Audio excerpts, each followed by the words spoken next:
Aujourd'hui, on évoque souvent la crise de la démocratie. Et l'actualité nous invite à tourner nos regards vers la Grèce. Regardez la Grèce de l'Antiquité. Chrysis, c'était la décision, le choix. Démos, c'était le peuple. Kratos, c'était le pouvoir. La crise de la démocratie, c'est tout simplement se poser la question du monde dans lequel nous souhaitons vivre. Est-ce que nous souhaitons ou non que le peuple puisse disposer de sa souveraineté? S'il y a une crise de la démocratie, ça pose des questions absolument fondamentales. Certes, la Grèce de l'Antiquité n'était pas un exemple parfait de démocratie, parce que ces citoyens qui se réunissaient sur l'agora et qui décidaient collectivement de ce qu'on allait faire ensemble, c'était seulement 10% de la population. Il n'y avait pas les esclaves, il n'y avait pas les femmes, il n'y avait pas les métèques. Bon, mais c'était déjà l'idée qu'il fallait décider tous ensemble.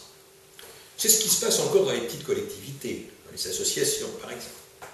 Il y a un pays qui dispose encore d'un système comparable à celui de la Grèce de l'Antiquité, c'est la Suisse. Il y a les votations fédérales qui ont un caractère folklorique, mais qui donnent à penser que le souci est présent dans un certain nombre de cas.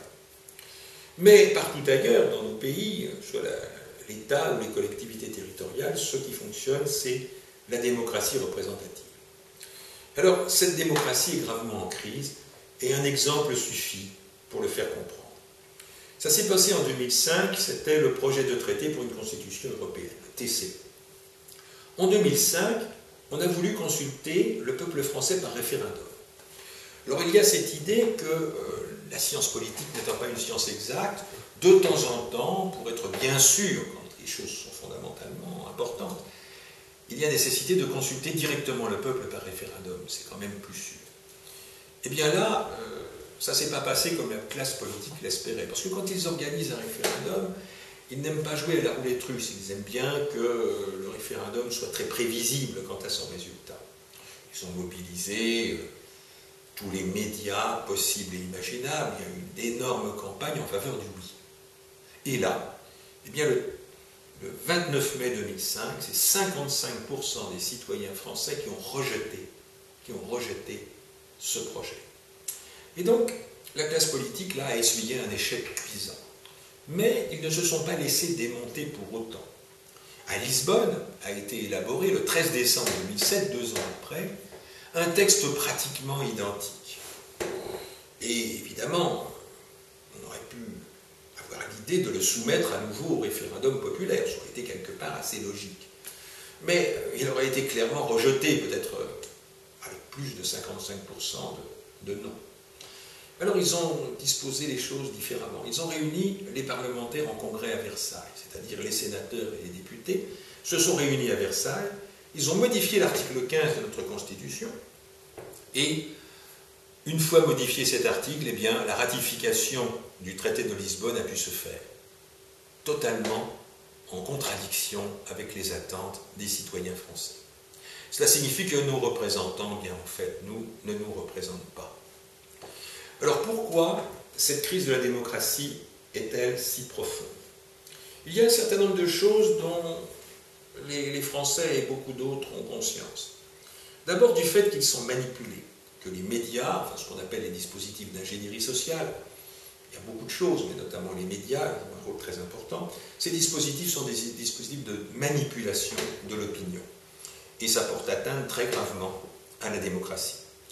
Il y a également le fait que la politique est devenue un métier comme un autre. Il y a une professionnalisation du métier politique.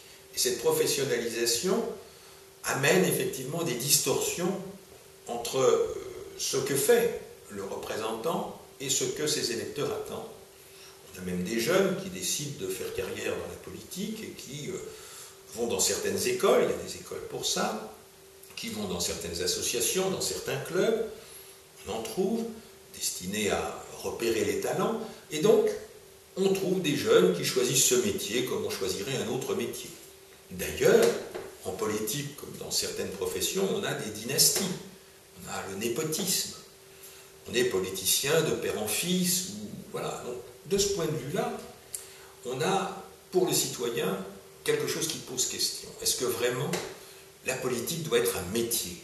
Ça, c'est une vraie question. Et puis enfin, il y a l'Europe. Alors l'Europe, c'est une organisation qui a été mise en place au lendemain de la Seconde Guerre mondiale par des agents américains. Et donc, les institutions de Bruxelles n'ont rien de démocratique. Ce n'était pas du tout dans l'idée des pères fondateurs de l'Europe que d'installer la démocratie. Leur idée, c'était de grignoter la souveraineté des États et de grignoter la souveraineté des peuples européens. D'ailleurs, l'Europe, c'est le règne des experts. On explique plus ou moins clairement aux citoyens que toutes ces questions sont très complexes, que de toute manière, ils n'auraient pas la possibilité d'en discuter. C'est beaucoup trop compliqué pour le citoyen de base. Il faut confier cela à des experts. Et aujourd'hui, il y a un exemple extraordinaire, c'est le TAFTA. Le TAFTA, donc le projet de traité transatlantique, traité commercial transatlantique, c'est un projet très inquiétant pour nous en Europe, qui avons des traditions, qui sommes attachés à certaines qualités de vie, notamment en matière d'alimentation, d'environnement, de conditions de travail. Eh bien, ce texte, déjà, il est secret. C'est-à-dire que là, on est vraiment dans l'absence totale de volonté de consulter quiconque parmi les citoyens. C'est un texte secret. D'autre part, l'organisation de toute cette affaire-là va être faite par les institutions de Bruxelles, dont on sait qu'elles ne sont pas du tout démocratiques. Et donc, avec ce projet de traité transatlantique, on a là une atteinte absolument frontale à la démocratie. Et derrière ce TAFTA, bien sûr, qui est à la manœuvre? Eh bien, ce sont les États-Unis d'Amérique. Et il y a de ce point de vue-là un risque d'explosion sociale dans nos pays. Pourquoi? Eh bien, parce que l'oligarchie mondialiste ne se cache plus. Le TAFTA et bien d'autres choses, que ce soit les conflits un peu partout dans le monde, montrent clairement que les États-Unis sont à la manœuvre et qu'ils n'ont pas du tout l'intention de se préoccuper de démocratie parmi les pays d'Europe et les peuples d'Europe. Ils n'en ont pas grand-chose à faire. Ça a d'ailleurs été dit par certains de leurs agents. Et donc, compte tenu de cette situation tout à fait critique, où la démocratie est bafouée, où un empire, l'empire des États-Unis, domine nos vies et la politique dans nos pays, eh bien, il y a un risque important d'explosion sociale.